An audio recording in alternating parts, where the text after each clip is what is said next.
Welcome to the Imperfect Dads podcast. This is your host, Devin. We believe dads care deeply about their family and kids, but they don't always have a space to discuss what their life looks like. Our podcast is a space for dads to discuss the ups and downs of fatherhood and how they feel like they're holding it together or how they're not. Thank you for joining us for this episode. This podcast is part of the Never a Face Network. Make sure to follow them on Instagram or go to the website neverafacenetwork.com. On this episode, we have a musician, Matt Pryor. You might know from the Get Up Kids, the New Amsterdams, the Terrible Twos, or playing under his own name. We talked about his time podcasting, his old podcast, Nothing to Write Home About, story arcs and conflict in kids' entertainment, his experience making kids' music, food, his sense of humor, thoughts on songwriting, his new album, getting sober, running a Kickstarter campaign, promoting yourself, and having kids who are now adults. Matt's new album, The Salton Sea, is available on all streaming services. He's also about to go on tour, and his kids are actually the opening band for his tour that's coming up. And you can also go to mattpryorandthesaltonsea.com to find the album and tour dates. Also, if you didn't notice, like in the title for this episode, this is actually my 200th episode doing this podcast. I've listened to Matt's music career since I first heard the Get Up Kids in like 1999 or 2000. To say that Matt doing an episode and talking to me is surreal is an understatement. I think I convinced my parents to buy me an acoustic guitar because I wanted to play Out of Reach specifically. I learned how to play bar chords from wanting to learn the Get Up Kids songs. So it's really cool to have done this podcast for this long, to talk to people about everyday life and just to get perspective on life from the vantage point of being a dad. So if you've been here since episode 1 or you just found us, thank you a ton. It means a lot to me that people keep on wanting to come on the show and do it, and hopefully let's make it to 300 if not 400 episodes. And also just like one more thing. Dad, just start the episode. Oh, my bad. So, hey, welcome to another episode of The Imperfect Dads. This episode's guest is, let's see, you've done podcasts, you've written a book, you write music. It's Matt Pryor. Welcome to the episode. Hello. Thank you for having me. First question, I do have to ask you. I was obsessed with Nothing to Write Home About as a series of podcasts. What's the status of that? I know it's like not online anymore or anything. Will that ever make a return to the internet? I don't think so, because I don't know that I still have the episodes, and it's, over a decade old now at this point. Yeah. So I don't know that the conversations are really as evergreen as you try to make a podcast be. I don't know. I think also because it was kind of in the early days, at least for me, of podcasting, a lot of the people I was talking to weren't terribly experienced being on podcasts, so they were kind of confused by it. I think a little bit, whereas now it's a lot more, I wanted to say acceptable, but that's not the right word. It's just sort of like I think musicians we're not initially used to talking about themselves for an hour. And now I think that they have been media trained to be able to do so. But no, I don't think so. I think that's one of the many things I was thinking about this today, because I've been debating this Substack that I started, whether to keep it or not. Mm-hmm. And that I try things, like I get interested in things and I try them. And some of them work out better than others. That's how I started a band in the first place, I was interested in doing that. And so I tried it. Yeah. It's, I feel like I remember some of those seemed almost like you had signed on to a phone call. So it was very like telephony audio quality also. Cause there weren't platforms for podcasting. There's, like 5 I can think off the top of my head where you just sign into an app and everything's ready to go for you. Yeah, it was mostly like over Skype at the time. So yeah, that makes sense. That's do you do much podcasting anymore? Because I know you used to do that one. You did the one for like Vagrant and everything. Is that a world you dabble in that much anymore? Not really. I kind of get enough out of conversations of just being interviewed on podcasts. That is kind of the thing about podcasting. I thought was that it was more work than it was, just compared to the other things that I've done. It was like a lot more work for a lot less reward, I guess. Yeah. At least it was at the time. I think you can probably make money off of it now, but it just sort of, I don't know. I kind of got sick of it, and then I kind of ran out of people that I was interested in talking to for a while. And then publicists started to reach out to me, and I was talking to people in bands who I wasn't interested in, and I was just like, this sucks. This is not. Yep. This isn't fun. So moving on. Yep. That makes sense. Like, because if I do an episode, I try to think best how to promote it, and like the lifespan of it is like a week, and then people are ready to move on to the next thing. Where like, if you write a new album, you probably tour it for a year, publicize it for a year, and you can like sit for a bit and you can explore it, as opposed to people being like, well, who else are you going to talk to? What else can you offer me? Well, now? I think I've been thinking about this a lot lately too, about, especially with like social media stuff, about just how like, I don't like the term content creator because I think it's kind of demeaning. And then also it is just how disposable everything is. And I think that podcasts really kind of are a fine line. You know, they're not like as disposable as like an Instagram reel, but they're not as like, you don't go back to a podcast over and over and over again when you're feeling down, you know, like when you get broken up with, you don't go, I gotta go listen to that podcast, you know. That's true. Maybe some people do. I've never had that. Maybe I just haven't cracked that code yet, you know. That's it. I find it funny to be, I'm in my like, I'm 38, and like songs about having your heart broken don't resonate the same way because I've been in a committed marriage for like 12 years. So I'm more like trying to listen to songs that are about like how to live everyday life and be committed to someone. So I like, my mindset is completely different than like my heart's broken, I feel desperate and all that. Yeah. I mean, I don't think it's really difficult to write a song about being content. You know what I mean? It just doesn't make for very good. It's sort of like the same way like you talk about like a movie or a book that has no conflict, and it's just like, oh, the character ended up the same way he was at the end of the movie that he was at the beginning of the movie. It's like, well, there's no conflict there. There's no story. And I think if you wrote a record like that, I have this is all of my theories are coming out tonight. This idea that like there's no true like just love songs that are just about love. The only one I can think of is I Just Called to Say I Love You by Stevie Wonder. And that one's corny as shit. So it's just sort of like there's no like songs that are like like it's like that, you know, I don't know. It's just interesting because like you need to have conflict, I think. Like you don't necessarily have to have conflict in your life to write about it, but I think if it just makes for boring art if it's just contentment, you know? Yeah. Well, I mean, that made me think of I'll Have to Say I Love You in a song by Jim Croce. And I guess the conflict in that song is his internal conflict with himself of not knowing how to express himself properly.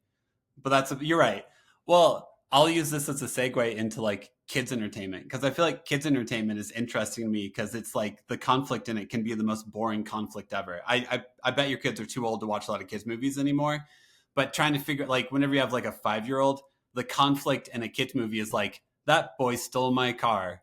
And it's like the weakest, thinnest conflict possible. I actually think I would challenge that a little bit, because I think if you go back and you look at like the old Disney movies, they tend to have a lot more. Some of them, like Snow White's kind of scary, you know, when you see the witch, or even Little Mermaid, like Ursula's kind of scary, you know, and like Hansel and Gretel's fucked up, like, you know, like there's a lot of just like those old nursery rhymes are all really fucked up. And then my understanding is that shows like Bluey, which I think is still really popular with the very young, it deals with a lot of like adult, not adult themes, but like, you know, like there's like heavier shit in that, I think is what I've been told.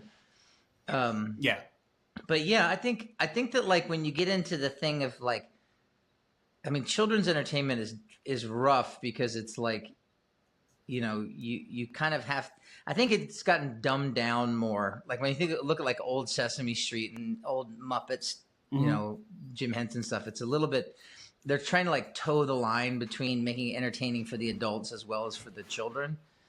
And I think that like, you know, I think that maybe that gets lost a bit, but it's been a minute since I've been in that world. So. No, Bluey's a solid one. It definitely does like, there's an episode where the dad goes on a work trip and it talks about how he feels sad to leave his family. And it's like equally from the kid's perspective and his. But like we're also now filled with shows like Coco Melon and all this YouTube content that's just like really thin, very bright and shiny, and makes me tired whenever my kids want to watch it. Well, I mean, that's not really storytelling. That's just like distraction, right? Yeah, it like is. It's just sort of like,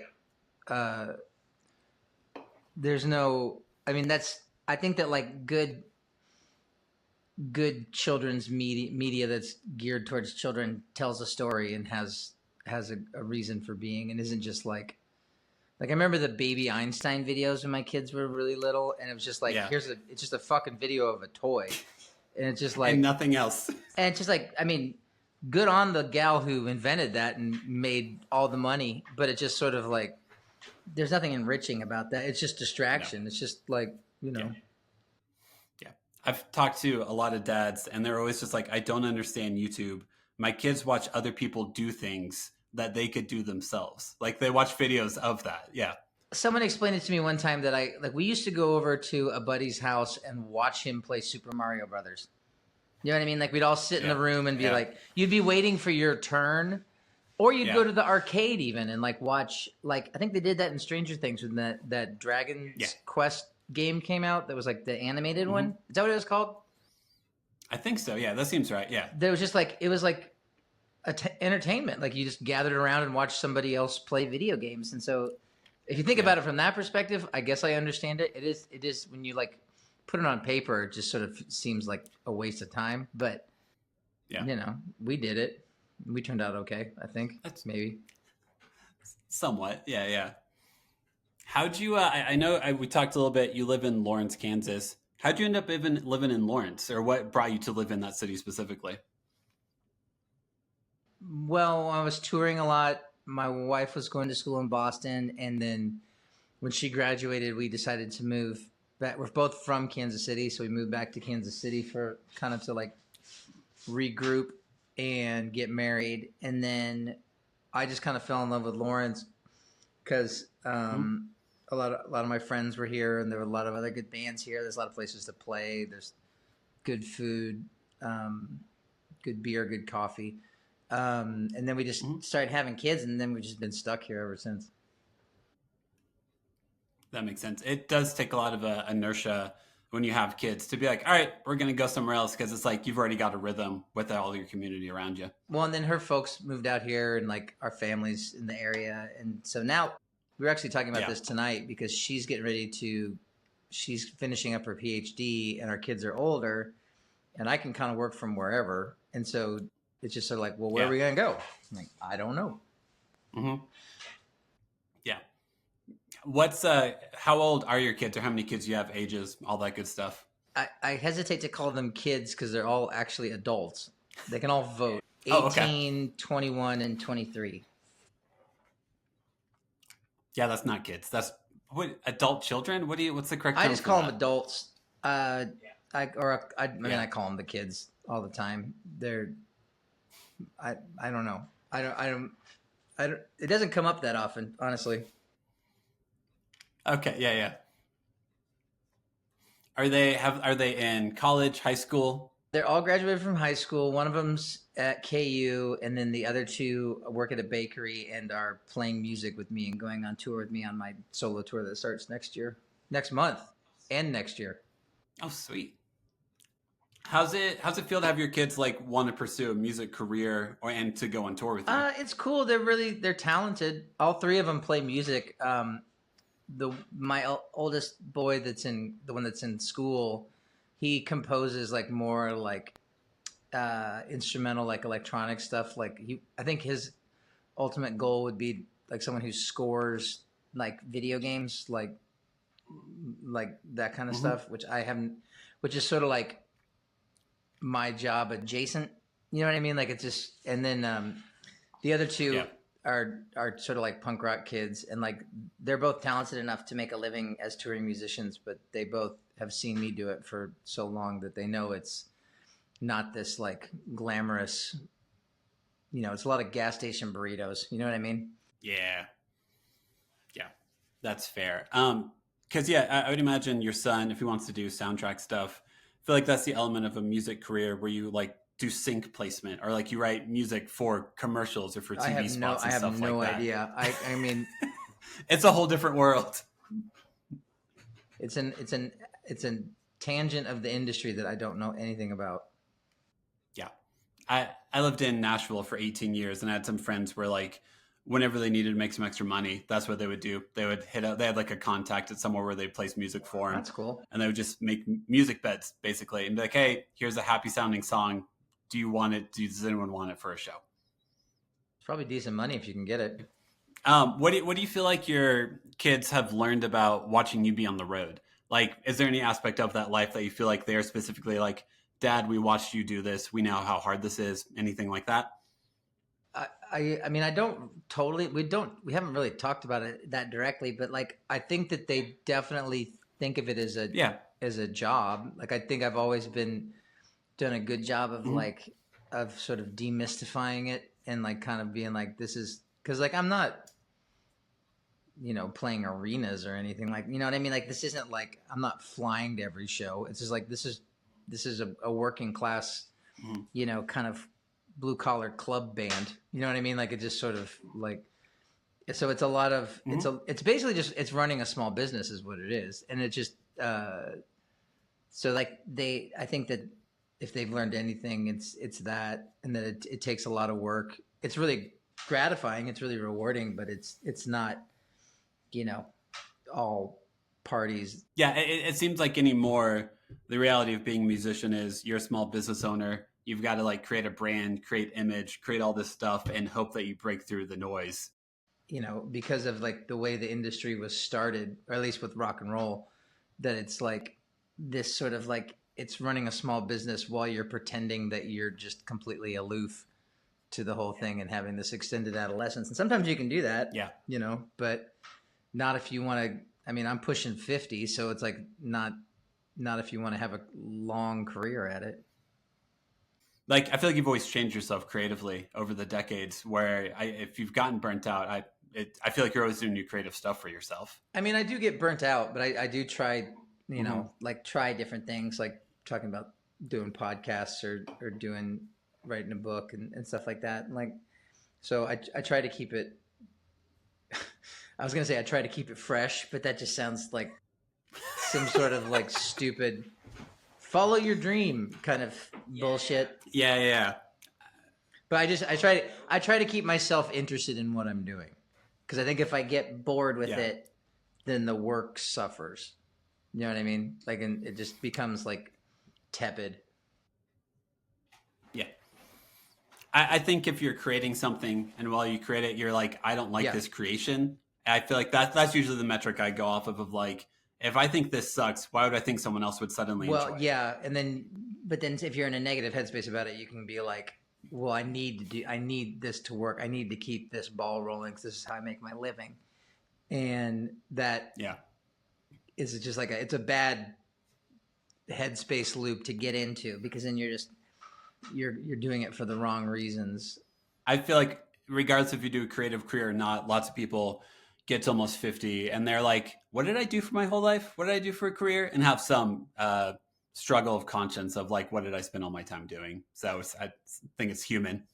Oh, I actually have kind of the opposite of that. Like I feel very, very like confident in what I have done and proud of what I have done. And where I get kind of mixed up is sort of like, do I just want to keep doing that? Or do I want to like do something different moving forward? Like I don't have any like regrets about that time period.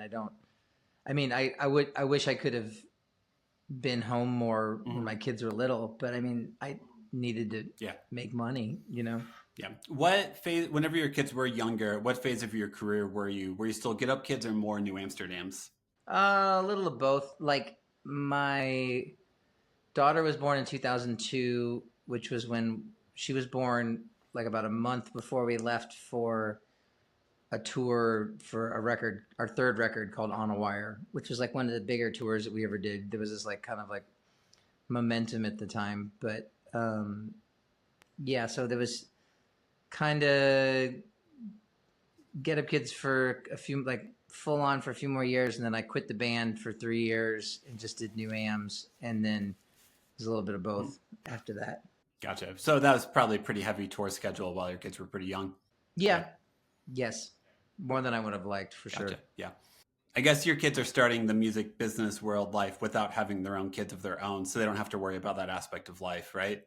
I mean, no, I don't think any of them want to have kids. Okay. I think it's a very like Gen Z sort of mentality of just kind of like the world's too fucked up. I don't want to have anything. I don't want to, which I totally, even when they were little and like people would talk about how terrible things are, I'd be like, well, I have to like give humanity the benefit of the doubt because I was stupid enough to bring 3 humans into this world, so I need to like maintain a level of like positivity and hope. Yeah. And so that's like when Trump got elected the first time, I was just like, fucking hell. Like what have I done? Yeah. You know what I mean? Like it wasn't like what have we done to the country, which I did think, but it was also just sort of like, oh my God, how did I convince myself to bring 3 other people into the world when it's this bad? I remember, like, I think Fan Jones maybe was on CNN, and he was like, I tell my son every single day to not be a bully, and our country just elected the biggest bully ever. This is going to make parenting so much harder. So that resonates. And it made me feel like a liar because I was like, there's no way this is going to happen. This guy's too fucking, and then when it happened again, I was just like, well, like, I don't even make predictions. Like, I'm kind of like, well, logically this makes sense if this was to happen, but then it just seems to not happen. And then I'm just like, well, fuck, what do I know? I also struggle with not being cynical around my kids because I want them to have hope, basically. And I can find a lot of reasons to not see hope. Well, I'll tell you one thing that I have found to be very positive is that like they've all gotten like very sort of politically active and politically minded, and I've learned a lot from them since they've been a little bit older, and that it makes me feel like they have the tools to move forward, but then they're also like, as bad as the world is now, they don't accept it. You know what I mean? Yeah, like that's cool. Yeah. They're just kind of like, or they do accept it, but they're just sort of like, yeah, that's fucked up. I'm not going to participate in that. And I'm going to go do my own thing and like not, like I don't even want to get involved in like whatever this dumpster fire is that you guys, created. And I find that to be, that's something I've been thinking about a lot lately as far as like my relationship to the music industry and the touring industry and all of that kind of stuff. Like I self-released my new record, and it feels very like liberating. You know what I mean? Like it just feels very like empowering. It's a lot of work, but I don't feel beholden to anybody. Yeah, because are you on the label anymore? You're just doing your own thing now, right? Get Up Kids are signed to Polyvinyl, and Polyvinyl's they distributed my book, and they're distributing the new record, and so I have a working relationship with them. But as a solo artist, I'm just on my own. Cool. We're in my record label right now. You're in the headquarters of. Yes. Have you named your record label yet? What's the name for it? It's called Night Shoes, but which is something that some friends of mine used to do. We used to play horseshoes at night under like big bright, like the like work lights that you use, like if you're like when people like are working on the highway at night, like just under those big lights and just play horseshoes and drink beer. It was fun. Night Shoes. That I also grew up in the Midwest. I feel like I did dumb stuff like that or things like that where I'm like, I'm just gonna be creative and I'm gonna have fun, and here we go. I mean, there's nothing else to do, There isn't at all. Did your son play on your new record? I feel like whenever I got like the vinyl, I feel like I saw Jersey's name in there. Jersey played bass on the record, and then Jersey and my daughter Lily are touring with me and performing with me on this tour. And ironically, Jersey's not playing bass on the tour. He's playing piano and banjo, and Lily's playing bass. Did any of your kids do any vocal parts or anything on the Terrible 2 albums? Well, when she was like, let's see, that was in 2008, so she would have been 6. So like she was like, there's a couple songs on actually on both the Terrible 2's records that she sort of wrote that are kind of like dumb shit she'd sing around the house that I would then turn into a song. Kids just like make up shit when they're just like wandering around. So I'd be like, oh, I could turn that into an actual song. So that's awesome. She has songwriting credits on those records. Did you intentionally do that whenever like you were making the album to be like, hey, my kid's getting the songwriting credit on this? Yeah. I mean, she wrote the song, so it makes sense. Yeah. Yeah. I haven't given them any money for it, but there's not really any money. There's no real money made on those records anyway, so. I'm not going to see anytime soon 25th anniversary of the first Terrible 2 albums on vinyl. You know what I think would be cool to do with those records, because I think that they're both the Terrible 2's records, and then I wrote a third one that I never put out that I think would make good books. Like I think they would make good like do you remember, are you old enough to remember, like we used to get these like 45s from like McDonald's that were like, but it was like it was one of those things where like you get like a Star Wars like comic book or whatever, and then the record would like read it to you. I mean, I guess it would all be digital now, but like I thought of something like almost like if you did like a graphic novel of the Terrible 2's songs, and then you could like listen to the record while you were doing it. I think that would be cool, but there's no one's banging down my door to do that, so it would have to be maybe a passion project down the line sometime. Yeah, if there's any financial investors listening to this podcast who are super into the Terrible 2's, there's an opportunity to help you out. There's some element of the Terrible 2's that was sort of an unrealized opportunity. Like I had meetings, like I took a meeting with Nickelodeon. Oh, really? When those records came out, and they were like, "Do you have any ideas for a show?" And I was like, "No." Do you have any shows that need a soundtrack? Like it's like I don't make television. Like I just wrote these dumb songs for my kids. But they were like, "This is really good. You should do something with it." And I was like, "I don't know, man. The kids' music industry seems like even more predatory than the regular music industry is," which is ironic since it's for children. But I didn't enjoy my time there. It was just sort of like I did it as like in the purest of joyful things, and then all of a sudden it was like, oh, this is a commodity that maybe you could exploit, and it was just kind of like, I don't feel good about that. It doesn't. No. It's like taking advantage of parents. Yeah, I had talked to a woman who does publicity for children's entertainment, and she said one of the hardest things about her job is almost every meeting starts with her being like, hey, kids music is actually a good thing. There's independent artists here. Like, because everyone's like, oh, it's a kid's song, but you won't hate it. And she's like, why do you got to start with such a negative context? Like, these are creative people trying to connect with and entertain children. You're immediately starting with, this is all going to suck. So that's the mountain I have to overcome with every single person I talk to.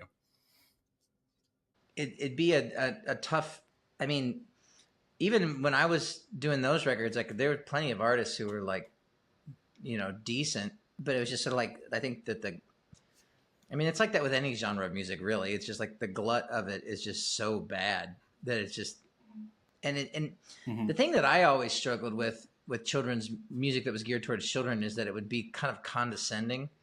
Like it'd be like, now we're gonna clean up our room, like that kind of shit. And I'd be like, they're not fucking idiots. Like they just like bugs. Like they're not like, they don't. Yeah. I don't know. Or it's like a weird passive aggressive way to be like, hey, you need to clean your room, so I'm going to create a song about it. And you're like, or you could just like talk to your child and be like, hey, let's not trip over stuff. Just clean up your room. Yeah, I don't know. Maybe that is what it was. Maybe it was all just a secret mind play. Taskmaster kind of thing. I did. So I went to Lollapalooza, I think in 2006, and I'm pretty sure Terrible 2's played the kids stage at Lollapalooza that year. Yeah. We played twice. We played the Lollapalooza kids stage twice. Okay. I just remember walking to a stage and being like, I think that's Matt Pryor playing a guitar to children. And I was like, oh, he's doing a Terrible 2 set. How cool. Yeah, we only did like a handful of shows. Because it was just, I don't know. Again, it was just sort of like, I think I really liked writing those songs and making those records. And then I didn't like anything else about the experience whatsoever. Yeah. Since those were like songs that your kids sang around the house, were those pretty personal albums to you also? Because it was like you were creating a world that your kids were singing to you at home. Yes, but not in the same way as like, when you write a record that's more like therapeutic for you. This was just more like, an expression. It was just sort of like a recorded version of like singing to your kid in the bathtub. You know what I mean? Like it was just sort of, and it was like, it was a bit of a peek into like our lives, I guess. But like, I don't really like look back on them and like get weepy, or like be like, oh, they used to be so small. But that I think the songs are good. I still think the songs are good. But yeah, it's a different. Yeah. It's certainly a different type of. It's a parental love as opposed to like a, I don't know, the feelings you have in like the outside of. It's a very. The love and the experience of being a parent is so much different than any other aspect of life, that it's sort of it's unique in that way. So in that sense, like those records are unique in that they kind of are expressions of that. That is not like there isn't much conflict there, actually, since going back to what we were talking about before. Actually, no, there is in some of them, but in some of the songs, but it's more just like about joy, and just like having fun. Yeah. Yeah. I think most of the conflict in those songs is like wanting to eat pie instead of cake for your birthday, or which is a real problem, like I mean, or like having to eat vegetables when you don't want to eat vegetables. I mean, like that shit sucks, like it does. It's people are starving, because they won't eat their vegetables.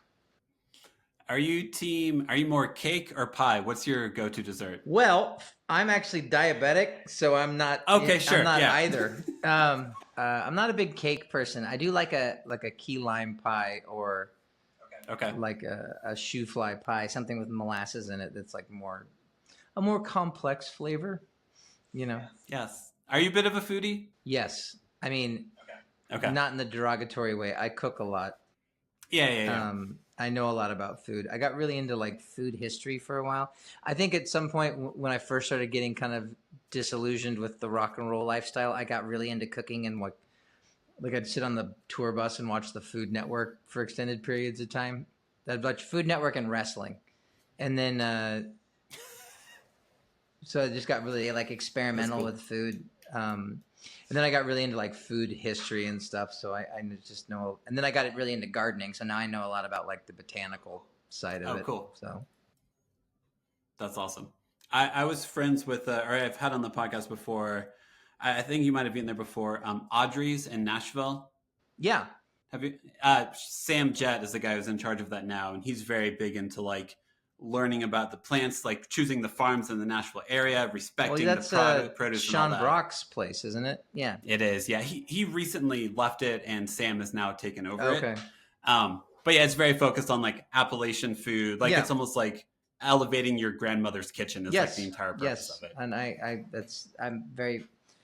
I'm a big fan of Sean Brock and like that whole like concept of like trying to elevate things like that.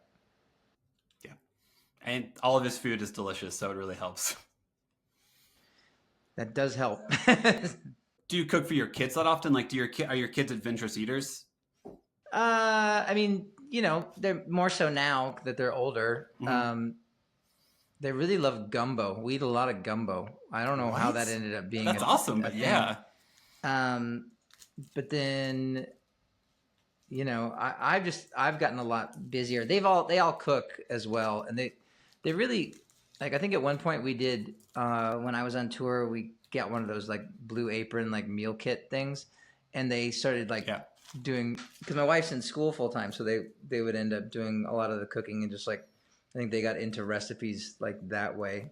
And so they really love making like Korean food, like bulgogi and bibimbap and that kind of stuff. I never trust myself to make that type of food. Like anytime I try to make a curry, I know it's just basically a soup, but I always fail at it every single time. We gotta get back up on that horse and ride, man. Okay, that's it. I'll look up some more curry recipes after this call. I do want to make sure to ask you about your new album, because I know you're promoting it and everything. Can you tell us about like your new album? I feel like you had a pretty personal like journey of how you wrote it, or what like the energy you started writing with seemed like pretty personal and pretty like you're at a rock bottom whenever you started to write it. Well, not when I started to write. Well, okay, so almost 3 years ago, I got sober after a particularly bad sort of 6 months existential crisis of just, being incredibly depressed and drinking myself to death, and hitting what people in recovery call rock bottom, and going into the hospital and going into treatment and then going into recovery and learning about that. And then so about, I guess it would have been a year and a half, almost 2 years after that experience, I was on tour and I just decided I wanted to start journaling every morning. And so I would get up before everybody else on the tour bus and I would write for an hour. And I found myself writing just sort of like a free thinking, like writing experiment.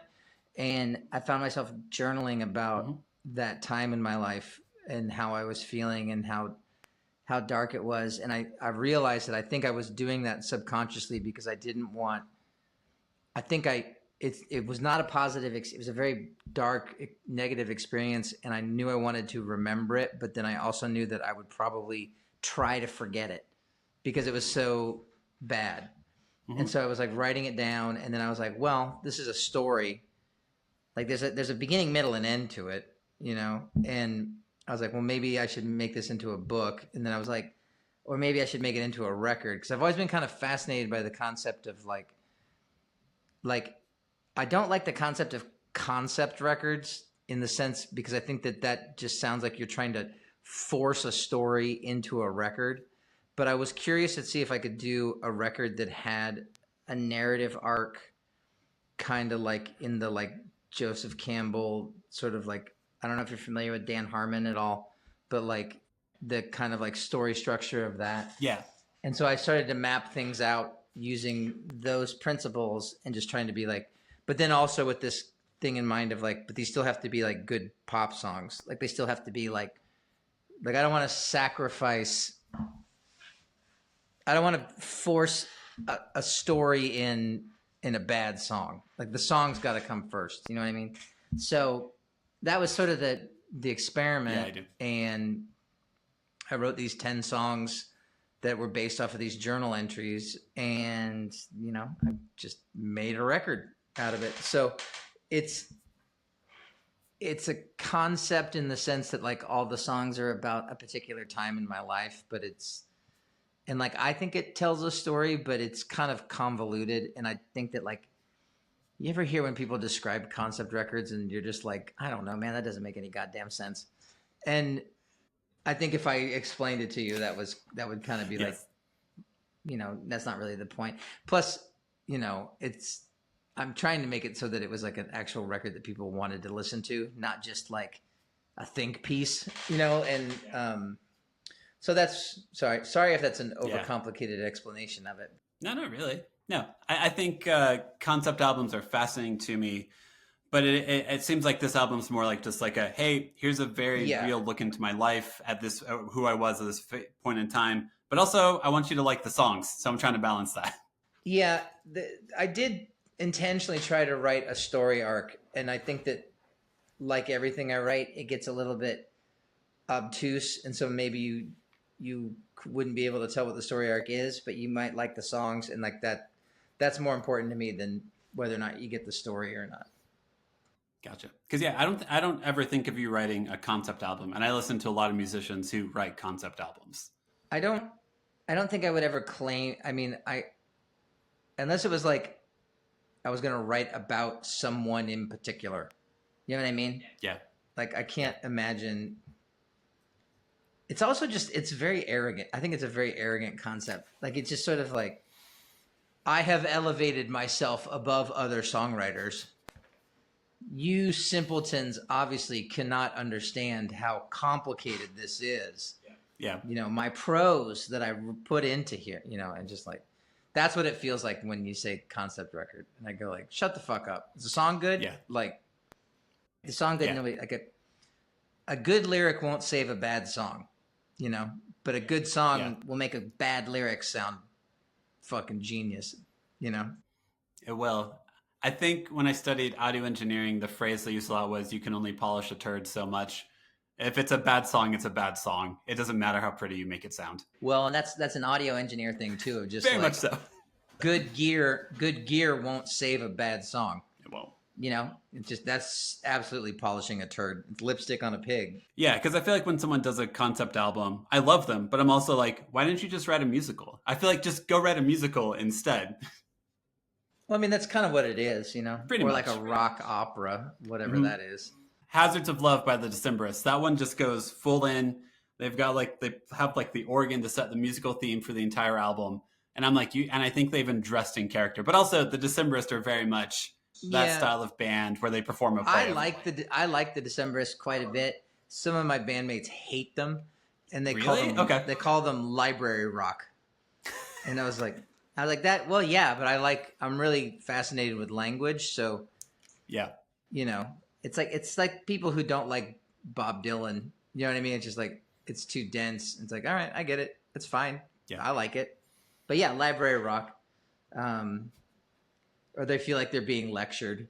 It's like, I don't want to go see a band and be lectured. I'm like, well, yeah, I see that. I feel like I get that more from like the Mountain Goats, but you know, I like them too.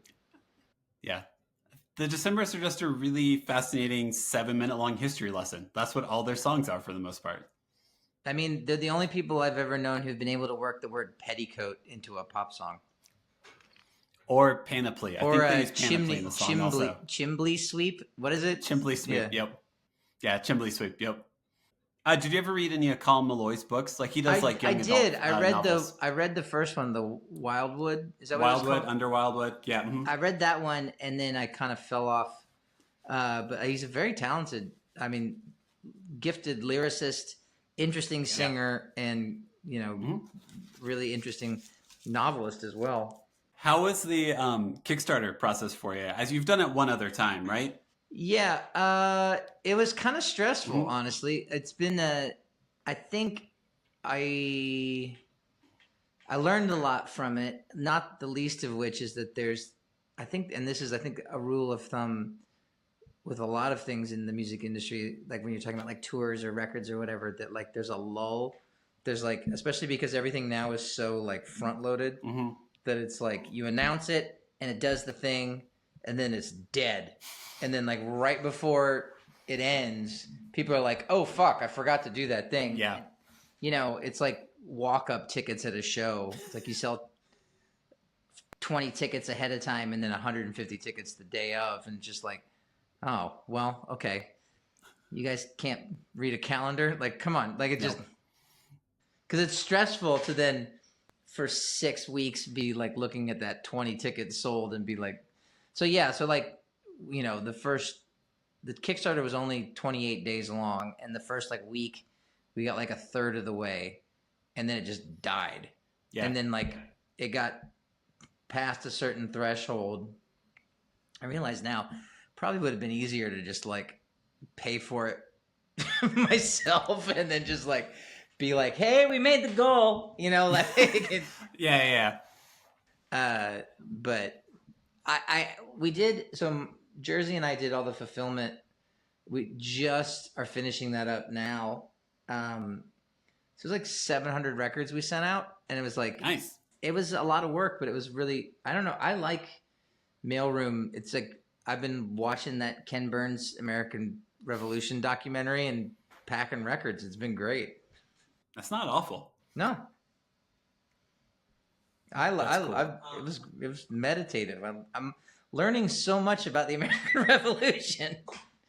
Like that Benedict Arnold was like, I'm listening to this thing and like Benedict Arnold was like everybody's like favorite dude. It was like, this guy rules. And I'm like, I know he's going to fuck us. You know what I mean? Like it's just, it's coming. You guys don't know it yet, but it's coming. It's like his name. He's going to screw you guys all over. Yeah. His name's like, he's the worst. He's like Judas, like it'd be like reading the Bible and be like, man, this Judas guy is cool as hell. Like. He's my favorite disciple. Mm-hmm. He's my favorite apostle. He's going to do great things with his life.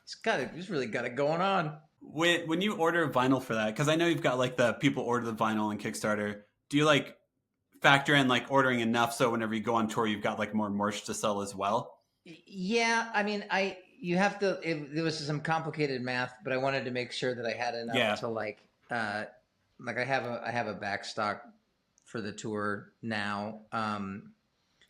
But I'm also doing my own mail order, so like it's available in the mail order as well. But yeah, that was kind of part of the plan. Yeah. How do you feel about nowadays, like promoting yourself? Because a lot of a Kickstarter is trying to get people's attention and pay attention to it. How exhausting is that whole process to you? I mean, I think you can do it as much or as little as you want, really. I think like with anything, you have to figure out like what you're comfortable with. And that's where I'm sort of debating this a lot lately with the kind of like disposable entertainment side of things. Of just like, like how much social media do you want to do? Like how much time do I want to spend filming things and editing things and looking at my own dumb face, Yeah, I do. Trust me. So like we shot like my friend Josh, who did the music videos for the record, he and I shot some like little skit things that he's just going to put together for the tour. And then, that's awesome. But it's just sort of like, I don't want to fuck with it, And then I like, as far as like content goes, I like doing like live streams and AMAs because they're more long form and they are impermanent, but they're sort of like interactive. You know what I mean? As opposed to just like me talking into I keep getting all these videos, like, cause I'll watch TikTok to just sort of like zone out. Right. And like, I'll see these videos about like how to grow your content to like 100,000 followers on TikTok. It's like 90% of it is just talking into your phone. And I'm like, that's not really what I'm interested in. You know what I mean? Like, it's just like, that's what there's how many times in my life throughout the years it's been like, well, that's what you got to do. That's what you got to do in the new music industry. And it's never the case. You know what I mean? Like, it's like, that's something you could do. Like, I remember, I don't know, 4 or 5 years ago, everyone's like, you got to start streaming on Twitch. All the bands are like streaming on Twitch. And they're like, and I'm like, I don't really even play video games at all. Like, I don't. And I'm an old man. Like no one my age does that. Like, like, no, it's like people my age are still on Facebook. You know what I mean? Like, so yeah, it's interesting. Like, I just want to be more, small batch, you know what I mean? Like, artisanal, I guess. Like, it's just sort of like, I just want to make the things that I make and do a minimal amount of promoting. And if I'm going to do promoting, to make it something that's either entertaining or interactive. And which I guess is entertaining. I only want to do things that are entertaining. Entertaining. That you're about taints. That's what you're here for. That's the OnlyFans. Entertaining. That's the only fan. Yeah, that's the other side of your career that hasn't been fully fleshed out yet. That one's on the DL. Yeah. That's only feats also. Yeah. That I feel like I've talked to other musicians where they're like, yeah, my management tells me I need to post 2 30 to 45-second videos a day on TikTok 6 days a week in a row for the algorithm to like me. And then they're also like, by the time I do that, the algorithm has changed. So I don't want to do any of this. Well, and it's like, I felt this way about making music videos in the first place in the 90s. I was like, I didn't get into this to be an actor. You know what I mean? Yeah. Like, if you want to film me when I'm doing my job and I'm performing, that's one thing. But like, I'm not, I mean, I don't know. I've just never, I know I can be an actor if need be, but it's not something that like, that's not my job. You know what I mean? Like, there's a lot of aspects of this that people try to tell you what is your job, but honestly, you get to determine. That's kind of the beauty of it, is that you get to determine what it actually is. And oftentimes, the people who are advising you to do that kind of shit don't do it themselves, and then don't like people who are like, you got to get your web presence up, and she's like, you don't even have a website, dude. Like, what are you talking about? If you think I need 6 30-second videos a day, you fucking make them. Basically, yeah. You can just staple my face onto your body. You'll pay for the poly mask that they can put over their head and talk like you. I'll have it made. I'll even record the audio for it. Recording audio is something that I do. Okay, I'm not going to say you should do that, but I am saying that I would love to see a series of videos of someone with a paper cutout of your face with your audio poorly matched with it. Would entertain me greatly. I don't know, man. It sounds like it's like a rejected, I think you should leave skit is what that feels like to me. And that would entertain me greatly. Well, the thing I think is kind of interesting is that like how much of my sense of humor really gets people to like listen to my music. You know what I mean? Like it's just sort of like, it's like whenever like this time of year, I'll get things that are like, give us your top 10, like my publicist will be like, give us your top 10 list for, you know, Brooklyn Vegan. And I'm like, why? And they're like, how does me telling you what records I listen to sell more of my record? Yeah. You know what I mean? Like, unless I'm just like, my top 10 records are the 10 songs on my record. That's what you should do. I think I just answered my own question. Whenever your publicist drops you the week after you submit that for all of them, I think you'll understand why. Yeah. Personally, I would find that hilarious to read an article that's like Matt Pryor's top 10 songs in order. Number 1, Salton Sea. Number 2, Barrymore's. Number 3. Yep. That's what we're looking for. You know what I have found though, when I've done like house shows and like living room shows and stuff, is that like I'm a pretty decent storyteller in between songs, and people seem to like that, and that's when like my sense of humor kind of works to my advantage. I don't know that it works. I think people just think I'm a fucking weirdo when I do something online, you know. Yeah.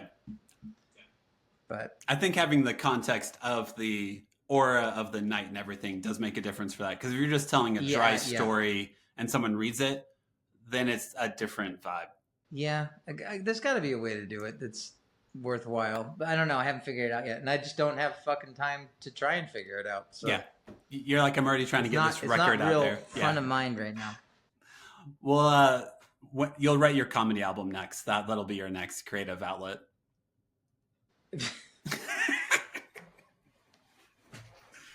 You'll do this comedy record. This will be your set. You'll come out and do stand up for 20 minutes. Your kids will play a set, and then you'll come out and play your set. That's the tour I'm looking for.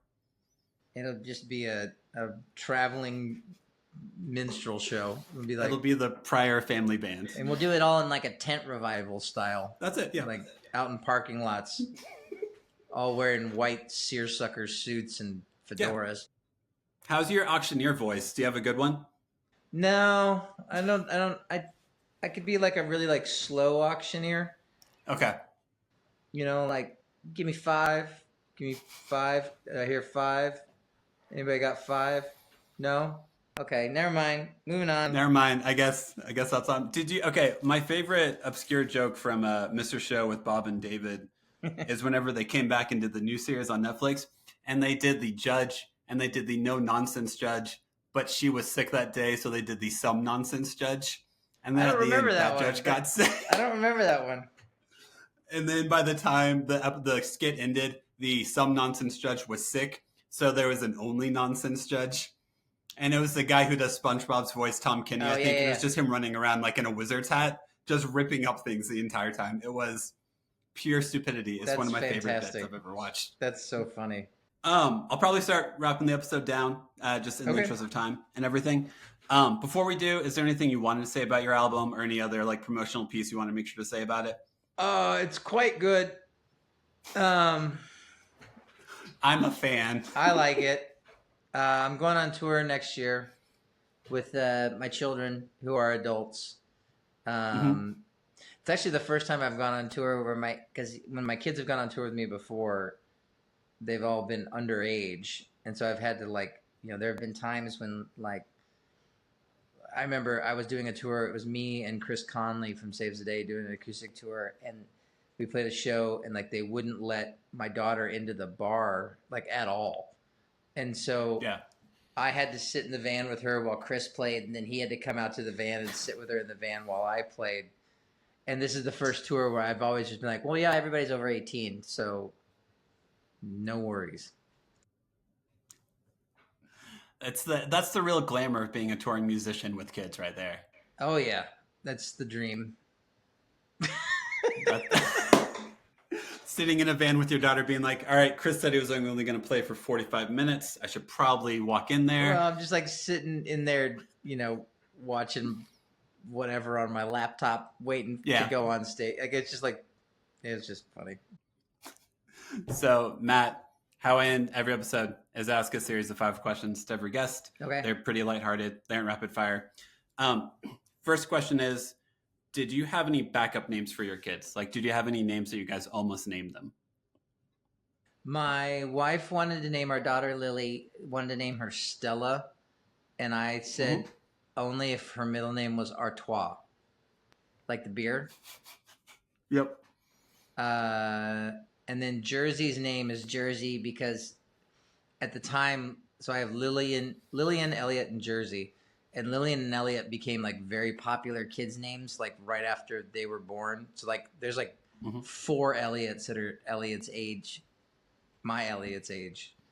And all their names are spelled differently. It's like 1 L, 2 T's, 2 L's, 1 T. So Jersey's name was just like, we got to think of something like more original. And Jersey's like Polish for George. Okay. Since my wife's Polish, it was just like, that just sort of went along. But like, yeah, Stella was the only backup name. That's fair. Anytime I see someone who named their kid Elliot, I always try to figure out how much of an Elliott Smith fan they were based on like the spelling of it as well. Well, mine should be pretty obvious. It's Elliott, just like Elliott Smith. Yep. Next question is, do you have a favorite TV, movie, or like book dad? Like about a dad? Like in general, like if you think of like a TV dad, like a sitcom dad, something like that. What type of dad do you think of? Yeah. Huh. I mean, the first thing that comes to mind is Bryan Cranston and Malcolm in the Middle, and I don't know why. I'm not entirely sure why that's the first one that comes to mind. I mean, what's an example of like a good dad in like a TV show? That's part of the question, man. Are you trying to think of a good dad, or are you trying to think of this is a dad that was in a TV show? Well, this is a dad that's in a TV show. It's easy because it's just like Homer Simpson, Peter Griffin, Archie Bunker, Dick Van Dyke. No, they didn't have kids, did they? I don't think so. Ricky Ricardo. I'm trying to think of like who's like a good dad. That's interesting. Can I come back to that one? I have to think about that. You can come back to that one. Yeah. Next question. You might not have one. Did you ever have a go-to replacement curse word? Like when your kids were younger, like stub your toe, something like that. You don't want to curse in front of the kids? Oh, no, because I think the concept of censoring curse words is stupid. I think that's like, they're just, I think that like, it's just some arbitrary concept made up by some fucking Victorian minister who just like, was like, this word is bad, this word is good. And so I've just had to be like, you can say whatever you want, but just there are consequences if you yell out fuck when you're in 2nd grade. There are. And like, not from me, I don't give a shit, but like if you end up in detention, that's your deal. Yeah, and I can't really save you from being in detention for that. No, and it's just like, I don't think that like language in and of itself is necessarily evil. Like I'd rather teach them not to say slurs that they hear in school than quote unquote bad words, Okay, I hear that, but like what makes you not curse in your lyrics then? Because I feel like you pretty rarely use curse words or bad words in your lyrics. My stepfather once when I was growing up said, cursing is the crutch of the conversational cripple. Okay. And I was just like, that's interesting because it's just sort of like you can become too dependent on it. And so it's just like there's nothing that expresses, like fuck is such a universal word. It can be positive, negative. You say it when you're excited. You say it when you're scared. You say it when you are hurt. It's a physical act, It's a descriptor. It's a noun. It's a verb. It's everything. So if you can use that word to mean anything, then maybe you shouldn't use that word if you're trying to be creative, because it just challenges you to like. So that's why. It just seems like it's like lazy lyric writing, I guess, to do it too. I mean, I do it occasionally, but not very often. No, I feel like it sometimes whenever people curse a lot in their lyrics, it does feel lazy or like they're trying hard to be something or to sound tough or something. Yeah, it loses its impact. I think it loses the impact. I would agree. Next question. Whenever your kids were littler, did you have like a favorite toy or activity that you would do with them consistently? We worked in the garden a lot. I was thinking about this, and I don't know if this is a favorite thing, but this is something that kind of came to mind the other day that was something we used to do a lot.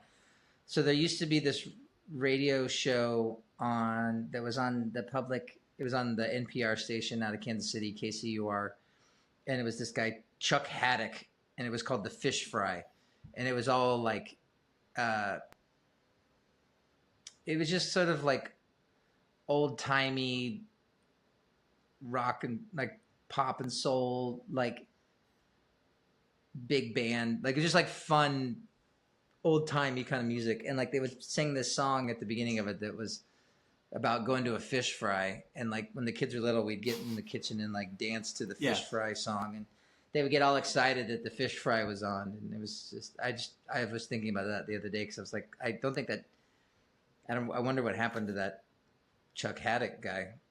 But yeah, so I remember that. We used to go to the Christmas tree farm every year and like the pumpkin patch every year. And we'd cut down a Christmas tree and stuff. But now it's just sort of like, it's cold, you know? It is. What about Clark Griswold? How do you feel about Clark Griswold as like a fictional character? I fucking hate Chevy Chase. Do you really? Yeah. Okay. You are a Dan Harmon fan. Does that affect your opinion of Chevy Chase a little bit? If Dan Harmon's opinion of Chevy Chase hadn't been proven over and over and over and over again, then I would just think Dan Harmon was a bitter person. But like Chevy Chase just seems like an insufferable asshole. And so, and like from day one, and it's just sort of like, so I also have a hard time. Do you remember that movie, The Money Pit? It was like Tom Hanks. Yes. I have a hard time with movies where the whole gag is that things just keep going wrong. Like, it's kind of why I have a hard time with Curb Your Enthusiasm sometimes, because I just it gets a little uncomfortable for me, because I'm just like, oh, you're doing this to yourself. You're making this so hard on yourself. And so, you know, I think there's a lot of funny parts of the Vacation franchise, but I can't fucking stand Chevy Chase. Because you're like, oh, is this a bit or is it not? Are you just an insufferable person to be around? He's like I understand. I don't know, man. I think that those you're good. Those movies are like, those movies are good in spite of what a prick he is. You know? Gotcha.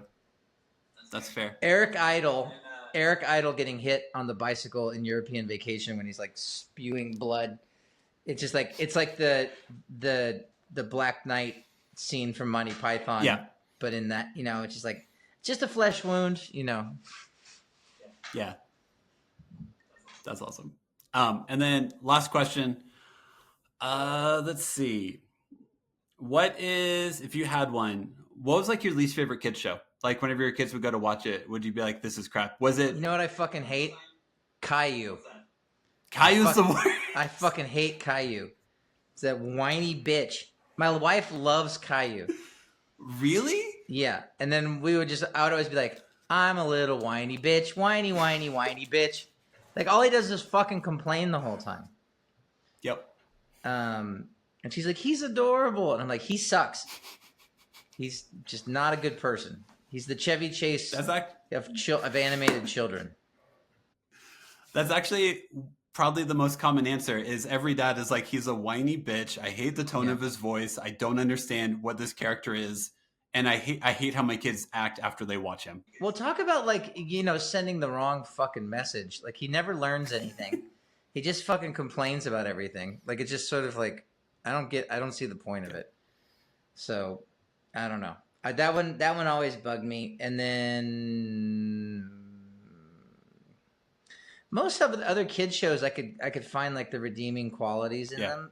You know, like I'm trying to think if there were any that I really did not like. Caillou gets a lot of hate. Like, Caillou's pretty easy to hate, so you might have just focused all your hate onto Caillou. Yeah, that may have been. Because now I'm like thinking about all the ones that like they love the Backyardigans, which is great, you know. Yeah, and, there's a lot of really good ones out there. There's probably, you know, I wish at the time when I was dabbling into children's music, I wish there was more children's music that was of the caliber of some of children's television. You know what I mean? Like, I feel like you can take something that's like geared for a 5-year-old in television and make it charming and intellectual and still fun for the kid. And then people just don't even fucking try to do it in kids' music. You know what I mean? Mm-hmm. But I'm still hung up on this. Who's a good dad? I'm gonna stick with Malcolm in the Middle. I think I remember him being kind of loving, and then when you realize that he's Walter White, you're just kind of like, Jesus Christ, how is that? Yeah. That guy's the most amazing actor in the world. You know, he really is. Yeah. I don't feel like I think I've rewatched Breaking Bad once because my wife hadn't watched it. It's one of those shows where I loved it. I'm fascinated by it. It's not a comfort show. I'm not going to sit down at the end of a long day and be like, let's revisit the Peekaboo episode where the drug dealers are in the house with their son. That's what I'm going to do tonight. For some reason, I find the tension in that show less stressful than Larry David. Like, I find Larry David's tension to be so much like, I don't know why I don't know what that says about, I mean, obviously says something about me, but like, just, I don't know. There's so many like scenes and I mean, Jesus Christ. I saw an interview with, I can't remember the actor's name now. I'm blanking on it. The guy who played Todd and who's in that new. Oh, Jesse Plemons or whatever. Yeah. Spoilers, when Todd has to shoot the kid. Yeah. And he was talking about how like that week when they were going to film that episode, all the writers were being really weird to him and he hadn't read the script yet. And then as soon as he read it, he was like, oh no. It was just like, I see why everybody's being so straight, like so tense around me. But that dude went from like Friday Night Lights to that role and is now like on a fantastic acting career. Is really he's a good actor. He's definitely a good actor. That Begonia movie looks really interesting. It looks fascinating. Yeah. I like I think he was in the second season of Fargo as well, and he was great in that also. Anyway, only other thing I have for you, just a moment for self-promotion. If you want to find your album, website, do some self-promotion of how to find your music, all that good stuff. Matt Pryor and the SaltonSea.com. It's got 10,000 30-second TikTok clips on it of me ranting about the government. Maybe you can do that for TikTok content. And woke culture. I get real deep on just woke break up culture. your songs into 30-second segments and then just post it on TikTok and be like, here you go. Are you happy now? I wonder if that would work. I don't know if it would. Can you try it? I love the concepts of like trying to game the system like that. Like someone was talking about how like AI could write a song like mine. And I was like, well, not if I put out like 4 records of like really hardcore industrial music. Then it's just like it would fuck the algorithm up so bad that it wouldn't know what to do. And it's like that's how I beat the machines. Just create some outliers. The next album you do will be a real Rage Against the Machine album. That's what Neil Young did to get out of his record contract. Oh yeah, that's right. Yeah, they made that. What's it called? Like metal music or music machine, something like that. Where it's like real like noisy or whatever, and then they were like, "Well, you got to do a rock and roll record." So he did like a full like Elvis like rockabilly record. He's like, "It's rock and roll." Here you go. I did to the letter of the law what you wanted me to do. So, no man. Thanks a ton for your time. Thanks for being willing to do an episode, and thanks again. I really appreciate it. All right. Cheers. Cool. Have a good night. Thanks. Have a good one. Thanks. Bye.